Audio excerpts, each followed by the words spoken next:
J'ai vu de la peur, j'ai vu de l'anxiété, souvent de la déception, dans les yeux, dans le regard de certaines personnes qui, quand elles ont vu leur ami, leur connaissance, leur enfant, ou leur mari, ou leur femme, s'intéresser aux questions spirituelles, s'intéresser à la Bible. Elles pensent, en tout cas, selon les informations qu'elles ont reçues, que ces personnes-là, parce qu'elles s'intéressent aux sujets spirituels, cela va les conduire absolument à devenir des pasteurs ou des prophètes. D'autres vont jusqu'à penser que être serviteur de Dieu, c'est gâcher sa vie, c'est gâcher sa carrière, c'est être irresponsable, c'est être inconscient. J'ai même entendu des personnes dire que c'est une honte pour la famille. Je ne sais pas où est-ce que les gens sont allés chercher une telle façon de penser. Mais je voudrais dire par cette vidéo qu'elle est archi fausse. C'est une information qui circule et qui empêche les gens de voir le bon côté de l'intérêt pour les questions, pour les sujets d'ordre spirituel. Je suppose que c'est encore une autre manipulation de Satan le diable. Mais une chose doit être claire pour nous tous. Ça n'a jamais été le plan de notre Dieu de faire de nous tous des pasteurs et des prophètes. Pour aller en Éden, là où tout a commencé avec Adam et Ève, jamais Adam a été appelé pasteur Adam ou Ève a été appelée prophétesse Ève. Attendez, franchement, chers amis, ce n'est pas parce qu'on lit sa Bible qu'on deviendra pasteur. Cette peur n'est pas justifiée. C'est juste, je pense, une méconnaissance grave de la façon dont Dieu nous appelle à son service, nous forme, nous outille par son Esprit Saint et nous remet ensuite au service de la communauté. C'est loin d'être un effet de mode ou un choix hasardeux de notre Dieu. Mais nous parlerons de cet aspect longuement une autre fois. Mais pour revenir à mon sujet, c'est comme si, parce que je m'intéresse à la couture, on va penser que je vais être forcément un grand couturier. Ou parce que je m'intéresse à la musique, que je serai un grand bassiste ou un grand joueur de jazz. Que parce que je m'intéresse au basket, que je vais forcément jouer à la NBA. Ça n'a pas de sens. S'intéresser à une activité ou à un sujet nous permet d'approfondir nos connaissances sur ce sujet, d'apprendre davantage, d'acquérir et de renforcer nos compétences ou nos qualités. C'est un vrai raccourci que de penser que parce qu'une personne médite la parole jour et nuit, parce qu'une personne s'intéresse à la Bible, parce qu'une personne prie, parce qu'une personne a une attitude sage et respectueuse, que la personne sera forcément pasteur. Non, chers amis, chers parents, tranquillisez-vous, les choses ne se passent pas ainsi. Je peux comprendre que certains parents avaient d'autres projets pour leurs enfants et pour eux, il a toujours été hors de question que leurs enfants leur parlent du service divin.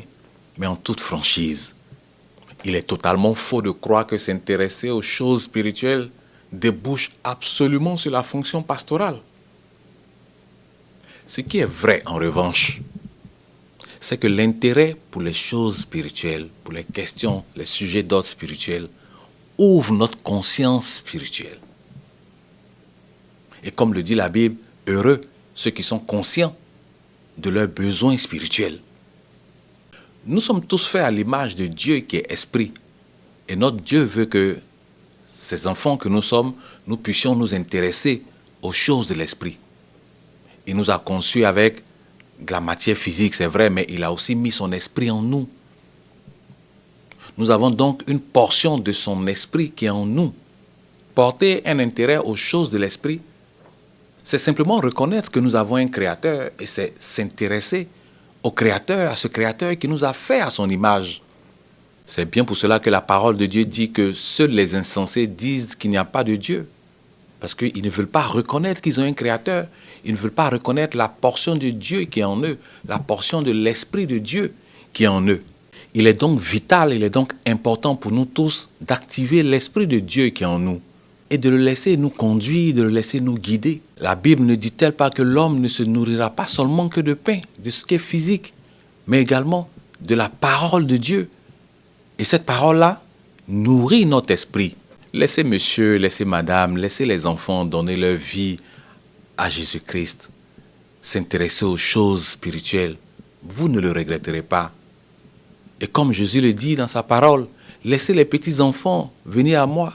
Le royaume des cieux est semblable à des personnes qui pensent comme eux, qui sont comme eux. Notre santé mentale, notre santé spirituelle s'améliore au fur et à mesure que nous sommes au contact des choses de l'esprit, au fur et à mesure que nous faisons la paix avec notre Dieu. En fait, nous sommes tous bénéficiaires de vivre avec des personnes responsables, des personnes joyeuses, des personnes patientes, des personnes qui pardonnent, des personnes qui aiment, des personnes qui acceptent Jésus-Christ dans leur vie. Quel bonheur de vivre avec la pensée qui a été renouvelée par l'Esprit Saint. Je pense qu'au plan collectif, nous gagnons nous tous à voir les membres de notre famille s'intéresser aux choses spirituelles, s'intéresser aux choses de l'Esprit, s'intéresser à Jésus-Christ, s'intéresser à la Bible, de devenir des disciples du Christ. Si au contact de la parole de Dieu, vos enfants continuent d'être indisciplinés, irrespectueux, violents, détestant l'école, c'est que leur intérêt n'a jamais vraiment été porté sur les choses de l'esprit. Il y a certainement des choses à revoir, à corriger avec eux. La parole de Dieu que nous lisons, que nous méditons, devrait les rendre meilleurs. Si votre conjoint, en s'intéressant aux choses de l'esprit, continue à vous rabaisser, à vous violenter, vous manquer de respect. En tout cas, pour ma part, c'est un gros plaisantin qui donne une apparence de piété, qui donne une apparence d'être attiré par les choses spirituelles, par les choses de l'esprit. Il y a sûrement beaucoup de choses à revoir avec lui. Je vous assure que vous devrez vous sentir tous bénéficiaires de l'attention qu'un membre de votre famille porte aux choses spirituelles. Vous devez voir les bénéfices immédiats quand une personne de votre famille se donne à Jésus-Christ. Sauf si, bien sûr, vous-même, vous êtes animé de mauvaises intentions ou êtes de mauvaise foi. Je pense que vous devrez observer avec joie les magnifiques transformations qui sont opérées par le Saint-Esprit de Dieu. Et c'est cela que la Bible appelle la nouvelle personnalité en Christ. Vous n'avez donc aucune raison d'être déçu, aucune raison d'être inquiet, d'apprendre qu'un membre de votre famille s'intéresse à la Bible, s'intéresse à Jésus qui est notre Seigneur, qui est notre guide, qui est notre Sauveur. Je serais entièrement d'accord avec vous si vous me disiez que sa relation avec Christ n'apporte aucune valeur ajoutée à votre famille. Mais je vous assure que la Bible dit que Dieu nous enseigne pour notre profit, pour le profit d'abord de la personne qui est au contact de l'Esprit, qui lit et médite la parole de Dieu, mais également nous enseigne pour le profit de la communauté, pour le profit de la famille. Ce profit n'est pas seulement spirituel, il rejaillit aussi sur le côté matériel, tout ça pour le bien-être de nous tous. Et il faut que ce profit-là soit vu, connu, reconnu de tous. On va même supposer que Dieu a effectivement appelé un de vos amis, un parent, une connaissance, votre conjoint ou votre enfant à le servir. On va prendre cette hypothèse-là.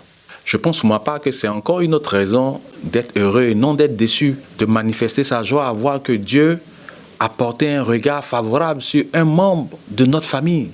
Dieu, de façon souveraine, a choisi quelqu'un de notre famille pour pouvoir faire sa volonté, pour pouvoir le servir.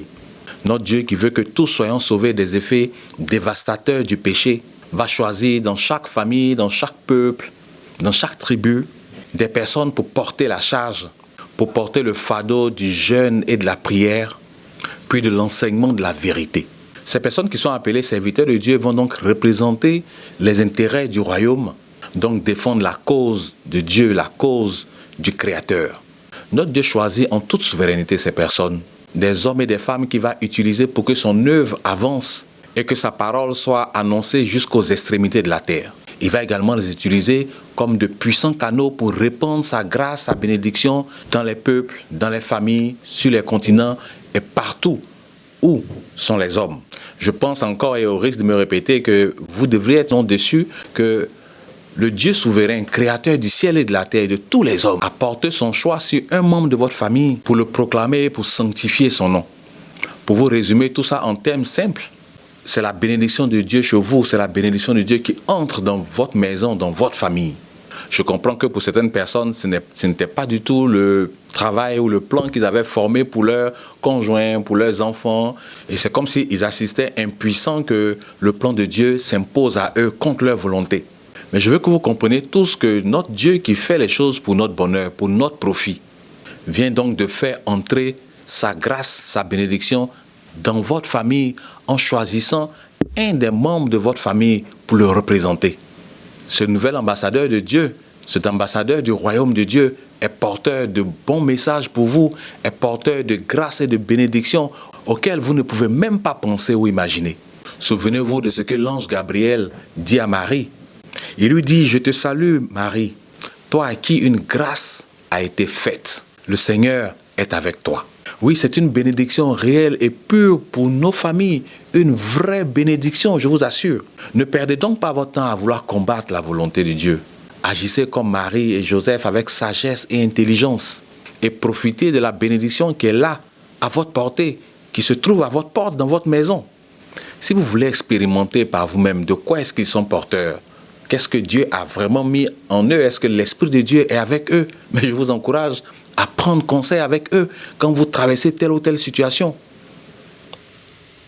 Au lieu de les combattre, confiez-leur des sujets de prière. Et voyez comment Dieu va déployer sa faveur à votre égard. Si par exemple tu veux que ton fils soit médecin et que lui veut être informaticien, au lieu de continuer à le combattre, si tu as un problème avec ton ordinateur, donne-le-lui pour voir comment est-ce qu'il se débrouille avec. Si tu as un souci avec ton cellulaire, donne-lui ton cellulaire pour voir comment est-ce qu'il se débrouille avec. Chaque jour qui passe est une occasion pour toi de voir son intérêt pour l'informatique, de voir comment est-ce qu'il se débrouille dans ce domaine. Est-ce qu'il a vraiment un talent, une compétence innée dans ce domaine? En voulant absolument le détourner de sa voie, tu risques de lui faire manquer son but professionnel. Alors faites votre expérience avec les serviteurs de Dieu, vos amis, vos enfants, vos conjoints que Dieu a appelés pour le servir. Faites votre expérience avec eux au lieu de les décourager à faire ce que Dieu les a appelés à accomplir. Je le répète encore, faites votre expérience avec eux. Confiez-leur des sujets de prière. Observez leur attitude, observez leur comportement et voyez comment notre Dieu, notre Seigneur agit au travers d'eux. Je vous assure, chers amis, chers frères et sœurs, que la réalisation, l'exaucement des sujets de prière que vous nous confiez nous aide nous-mêmes à être de plus en plus convaincus de l'appel de Dieu dans notre vie. Nous souhaitons tous que vos sujets de prière soient réalisés, que Dieu prenne en compte vos souhaits parce que cela nous conforte aussi dans l'appel que nous avons reçu de notre Dieu. Avez-vous une idée du nombre de personnes que Dieu a appelées et qui ont été découragées par des amis, des frères et sœurs, qui ont été découragées par des parents qui n'ont jamais pu accomplir ce pourquoi Dieu les a appelés? Ils avaient un message pour vous, ils avaient une bénédiction pour vous, mais vous les avez découragés et la bénédiction n'est jamais entrée dans votre famille où la bénédiction n'a jamais pu atteindre un niveau maximal, le niveau auquel Dieu voulait qu'il soit. C'est donc à nous tous de les encourager, de permettre que leur plein potentiel soit accompli et qu'ils atteignent le niveau maximal de l'esprit et de l'onction que Dieu a mis en eux et qu'ils dégagent véritablement ce pourquoi notre Dieu les a mis en mission. C'est eux qui ont été formés par le Saint-Esprit pour pardonner où tout le monde crie vengeance, où tout le monde veut détruire au lieu de construire. C'est eux qui ont été formés pour bénir là où tout le monde veut continuer de maudire. C'est eux qui ont reçu une bonne dose de l'Esprit Saint pour continuer à avoir foi là où tout le monde perd patience, là où tout le monde ne croit plus. Alors ne les découragez pas, accordez-leur de la valeur et permettez à ces serviteurs et à ces servants de Dieu dans vos familles d'accomplir ce pourquoi Dieu les a appelés. J'ai entendu des personnes dire qu'ils ont perdu des ingénieurs, des informaticiens, ils ont perdu de grands diplômés dans leur famille parce que ce diplômé-là, Dieu l'a appelé pour servir le Seigneur. Je voudrais juste vous dire à ce sujet que les bénédictions de notre Dieu ne sont pas épuisées pour votre maisonnée, ne sont pas épuisées pour votre famille. Dieu suscitera encore de nouveaux ingénieurs plus talentueux, des informaticiens, des députés, peut-être même des présidents. Dieu suscitera des talents extraordinaires dans vos maisons. Vous n'avez pas à avoir peur ou à être triste que Dieu ait porté son regard sur un membre de votre famille pour lequel vous avez certainement des plans. Mais le plan de Dieu devrait surpasser nos plans à nous. Cette onction, cet esprit spécial que Dieu met sur votre fils, votre fille, votre ami, votre connaissance, est une force spirituelle qui va briser des liens, dans votre famille, qui va faire reculer dans votre famille les frontières de la pauvreté, de la misère très loin de vous. Vous n'avez peut-être pas conscience de cela, mais les démons sont assis dans nos maisons, ont pris position dans nos maisons et nous empêchent d'être élevés, nous empêchent de pouvoir atteindre un tel niveau. Dieu suscite de tels hommes et femmes pour briser ces liens, ces chaînes qui sont dans vos maisons, qui vous emprisonnent, qui vous maintiennent au sol et vous empêchent de décoller. Cette force spirituelle dont ils sont porteurs est également une force de développement. On en parle rarement, mais oui, c'est également une force de développement dans tout ce que nous faisons. Quand nous enseignons aux gens la patience, la foi, la persévérance, l'endurance, on dit que le fruit du Saint-Esprit, c'est l'endurance, c'est la persévérance. Alors si vous écoutez la parole de Dieu que nous vous enseignons et que vous la mettez en pratique, il n'y a pas de raison que vous ne puissiez avancer dans votre vie. J'écoute, j'entends, je vois sur les réseaux sociaux des personnes qui veulent rendre les serviteurs de Dieu, les pasteurs, les prophètes responsables de la pauvreté qu'il y a dans les familles, dans les peuples, dans les continents, dans les pays. Certains même vont jusqu'à dire qu'il y a trop d'églises, qu'il faut les fermer, qu'elles ne servent à rien, qu'elles ne sont pas un outil de développement. Je voudrais juste vous dire que vous avez tout faux. En tout cas, pour la Bible que je lis, que je connais et que je médite jour et nuit, elle est un vrai outil de développement pour ceux qui écoutent la parole de Dieu et qui la mettent en pratique. Et notre Seigneur, dont nous sommes les disciples et qui nous a appelés à le servir, insiste dans sa parole sur la mise en pratique de la parole de Dieu. Il ne faut pas seulement venir écouter, mais il faut mettre la parole de Dieu en pratique. Sinon, ça ne sert à rien. Nos églises ne sont pas des camps militaires où nous forçons des gens à accomplir des choses qu'ils ne veulent pas faire. Et aussi une chose très importante que les gens ne disent pas assez ou souvent font preuve de mauvaise foi, c'est que les portes de toutes les églises sont ouvertes. Et c'est nous qui recevons le maximum de pauvres, d'analphabètes, de déscolarisés, des personnes avec des problèmes de santé, que ce soit santé physique, que ce soit santé mentale. Sans risque de me tromper, je peux dire qu'au centimètre carré ou au mètre carré, les églises constituent la plus forte concentration de pauvreté dans une ville, dans une municipalité, partout. Nous recevons en permanence des personnes qui ont été piétinées, détruites par la société, des personnes qui ne savent plus quel sens donner à leur vie, des personnes qui ont demandé de l'aide partout et qui pensent que c'est à l'église qu'elles peuvent avoir une oreille attentive. Et nous recevons tout ce monde, des divorcés, des femmes battues, des enfants déscolarisés, battus dans la rue. Nous recevons tout ce monde. Si on avait fait le choix au départ de faire un tri et de recevoir des gens selon des compétences avérées, ou selon ce qu'ils possèdent dans leur compte bancaire, ou selon le fait qu'ils soient des entrepreneurs ou pas, mais les églises seraient remplies de personnes avec un niveau social élevé. Mais je vous dis et je vous le répète que nous recevons tout le monde. Et à 95-99% de personnes qui sont comme perdues dans tout ce système. Nous ne sommes pas allés chercher les pauvres. Les pauvres sont venus dans nos églises. Des personnes avec des difficultés sont venues dans nos églises. Et dans la plupart des cas, nous ne sommes même pas compétents pour leur apporter l'aide matérielle, financière dont ils ont besoin pour pouvoir avancer dans leur vie. L'église n'est pas une banque. Mais c'est à nous que les gens expliquent tous leurs projets. L'église n'est pas une agence matrimoniale. Mais toutes ces personnes, tous ces hommes et ces femmes qui ne savent plus à quel saint se vouer se retrouvent à l'église. On a voulu créer un monde de libertinage et voilà, c'est fait. Et les gens, après avoir pris des directions qu'il ne fallait pas dans leur vie, quand ils se cassent la figure, mais ils se retrouvent où? Ils se retrouvent à l'église.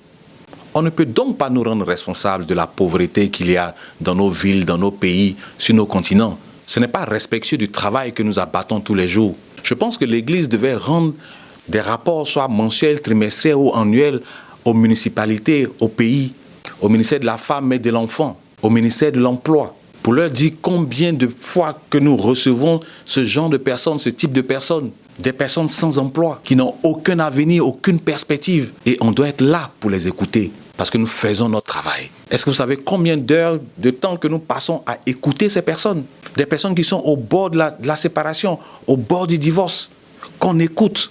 Je pense qu'il serait peut-être temps que l'Église fasse ce type de rapport qu'on dépose aux municipalités pour leur dire voici le nombre de veuves, d'orphelins que nous avons chez nous. Voici le nombre de déscolarisés. Voici le nombre de personnes en proie à telle ou telle détresse. Toutes ces personnes avec une santé mentale détériorée au plus bas de l'échelle se retrouvent où? Se retrouvent à l'Église. Voulez-vous qu'on leur ferme nos portes? Voulez-vous qu'à partir d'aujourd'hui, on fasse un tri et qu'on les mette dehors? Nous ne pouvons que les accepter, les écouter et leur redonner confiance en eux. Ce que Dieu nous a donné par son esprit, de pouvoir réconforter, de pouvoir soulager. Nous ne faisons que ce travail. Et on espère aussi qu'ils vont écouter ce qu'on leur dit. Parce qu'il y en a plusieurs qui n'écoutent pas ce qu'on dit, qui ne mettent pas en pratique ce que la parole de Dieu nous demande de leur dire pour qu'ils puissent le faire. Beaucoup ne le font pas. Souvent, les douleurs que les gens ont traversées ont eu des conséquences, des racines tellement profondes que les changements à opérer se font lentement. Est-ce qu'après 2 mois, 3 mois, 4 mois, 1 an, 5 ans, quand on se rend compte que les conseils qu'on donne à une personne qui est venue nous voir ne sont pas mis en pratique de la façon qu'il faut et les résultats escomptés n'arrivent pas de la façon dont nous voulons, est-ce que vous voulez qu'on les mette dehors ou bien que nous puissions les suivre selon leur rythme au fur et à mesure pour que les conséquences de toutes ces douleurs émotionnelles s'estompent au fur et à mesure, partent au fur et à mesure. C'est lent et c'est très difficile de suivre des personnes au plan spirituel. Vous n'avez pas idée de ce qui se passe. C'est beaucoup de personnes qui fréquentent nos églises et qui repartent à leur lieu de travail n'ont pas la conscience professionnelle, demeurent dans la corruption ou ne sont pas respectueux des biens publics, de l'argent qui appartient à tous. Ce n'est pas la faute à l'église. Nous donnons les conseils qu'il faut. Maintenant, si vous avez en tête quelques brebis galeuses dans le corps pastoral qui escroquent, qui volent les personnes qu'ils sont censés aider, mais la justice humaine est là. Non seulement la justice de Dieu va les frapper, mais nous disons qu'il faut retirer d'entre nous les brebis galeuses. Si des personnes ont envie de porter plainte pour cas de vol, de viol, d'escroquerie, de mensonges, etc., mais il faut qu'ils le fassent.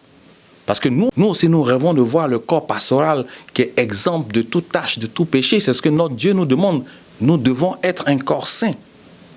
Nous devons donner l'exemple en toutes choses. Donc ne prenez pas l'exemple de certaines brebis galeuses qui se sucrent sur le dos de certains fidèles pour penser que c'est de cette façon que Dieu nous a appelés et qu'il veut qu'on travaille. Et c'est comme ça que nous sommes en train d'agir pour pouvoir exploiter les gens. Nous ne sommes pas des exploitants. Et plusieurs hommes et femmes de Dieu qui ont été appelés pour l'œuvre de Dieu sont conscients, sont pleinement conscients que notre travail essentiel, c'est de donner de la direction aux gens qui sont perdus, c'est de leur donner de l'espoir. C'est de faire en sorte que ces personnes-là soient édifiées, soient bâties, soient rebâties, que ces personnes-là puissent avoir une personnalité nouvelle et avoir un avenir. On ne peut donc pas, du revers de la main, effacer le travail de toutes ces personnes qui, dans l'ombre, travaillent chaque jour pour que la conscience spirituelle de plusieurs soit activée et que leur santé mentale s'en porte mieux. C'est peut-être pas notre travail, mais nous nous retrouvons à faire le travail des assistants sociaux, nous nous retrouvons à faire le travail des psychologues, nous nous retrouvons à faire le travail de médecins. On n'a pas la compétence pour ça. Donc si notre système public de prise en charge de ces personnes-là est défaillant, regardons vers là-bas et faisons en sorte que ce système-là soit dynamique, qu'il soit fort, qu'il puisse récupérer toutes ces personnes qui sortent du système. Ce n'est pas l'Église qui a mis en place le système, ce n'est pas l'Église qui a inventé le système, ce n'est pas l'Église qui a inventé le capitalisme. On est dans un monde concurrentiel où les choses vont très vite et il y a plusieurs qui n'arrivent pas à suivre. Et toutes ces personnes qui sont à la traîne se retrouvent chez nous, et je le redis encore, se retrouvent dans nos églises. Que Dieu nous aide à faire son travail et nous comptons sur nos proches, nous comptons sur nos conjointes, nous comptons sur nos enfants, nous comptons sur nos amis, nos connaissances pour nous encourager à continuer à faire le travail pour lequel Dieu nous a appelés. Je le répète et j'insiste, ce n'est pas une malédiction pour vous ou pour votre maisonnée si Dieu a choisi un membre de la maison de pouvoir porter le fardeau de la prière et faire avancer les intérêts du royaume. C'est pour votre bien, c'est pour votre profit. Mais c'est également sûr que tout le monde ne sera pas pasteur. Tout le monde ne sera pas prophète, tout le monde ne sera pas appelé à servir notre Dieu. Et je voudrais terminer pour mettre en garde tous ceux qui s'autoproclament serviteurs de Dieu et qui mettent à mal le corps de Christ. C'est à cause de vous qui ne faites pas correctement votre travail que le nom de Dieu est sali, que le nom du corps de Christ est sali partout. Vous ne faites pas attention à votre conduite, vous ne faites pas attention à la parole qui sort de votre bouche, vous ne faites pas attention aux actions que vous posez et vous salissez le nom de tout le monde. De la même façon que la justice des hommes sera à vos trousses, soyez sûr que la justice divine est déjà en marche pour vous. Et le jugement de Dieu va commencer par nous, va commencer par la maison de Dieu, va commencer par toutes ces personnes qui désobéissent à la volonté de notre Dieu. En vous autoproclamant serviteur de Dieu, vous êtes un danger pour vous-même, vous êtes un danger pour la société. Vous n'avez pas reçu le cœur pour pouvoir supporter la souffrance des autres. Vous n'avez pas reçu le don de pouvoir écouter, être patient face aux problèmes qui sont exposés par les autres. Vous n'avez pas reçu le don de pouvoir prendre soin de quelqu'un et de le voir avancer, progresser, être bâti et avoir un avenir. Ce qui vous intéresse, c'est le gain financier. Ce qui vous intéresse, c'est la position d'autorité que vous avez sur les brebis, que vous avez sur les fidèles. Mais soyez sûr que vous paierez cher pour la gestion de cette autorité-là. Dieu vous voit, Dieu nous voit, nous tous. Que Dieu bénisse tous ces serviteurs qui font sa volonté dans le monde entier. Et je prie que vous soyez une source de joie pour vos familles, pour vos pays, pour vos continents. Que Dieu nous bénisse tous. Shalom.